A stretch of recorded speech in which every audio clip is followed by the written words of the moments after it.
এই সাইফুর রহমান তাকে শ্লীলতাহানি করত, তাদের যৌন লালসা তার পূরণ করার জন্য নানাভাবে তাকে যৌন নির্যাতন করত। সে যখন বাইরে যেত তাকে তালা দিয়ে রেখে যেত, তোমরা বারান্দার কাছে যাবা না, গেলে তোমার হাজবেন্ডকে মেরে ফেলবো। আপনার বিভিন্ন সময় তার শরীরের বিভিন্ন অংশে হাত দিত।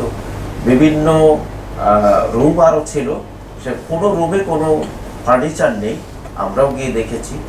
একটা রুমেই শুধু একটা খাট রয়েছে, সেখানে বলতো অন্য রুমে থাকতে দিত না। একটা রুমেই তারা শুধু তিনজনেই, মাঝখানে ছেলেটা থাকতো সাইফুর রহমান এক সাইডে, মেয়েটা অ্যাকচুয়ালি বিভিন্ন সময় মেয়েটার গায়ে হাত দিত।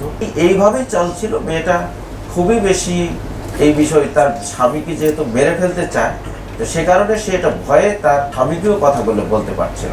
যেটা হয়েছে, তিনজনে একসাথে শুয়েছে, ছেলেটা যখন ঘুমিয়ে গিয়েছে, রূপার হাজবেন্ড নাজেম, তখন সে থেকে উঠে গিয়ে তাকে হয়তো করার জন্য তাকে শরীরে উঠেছে। এক পর্যায়ে এই ধস্তাধস্তির পর্যায়ে এই নাজেম ঘুম থেকে উঠে যায়। ঘুম থেকে উঠে সে তাকে চিৎকার করে, তুমি তাকে ছেড়ে দাও, ছেড়ে দাও, রূপাকে ছেড়ে দাও। সে যখন ছাড়ছিল না, রুম থেকে গিয়ে রান্না করতে একটা বটি নিয়ে আসলো।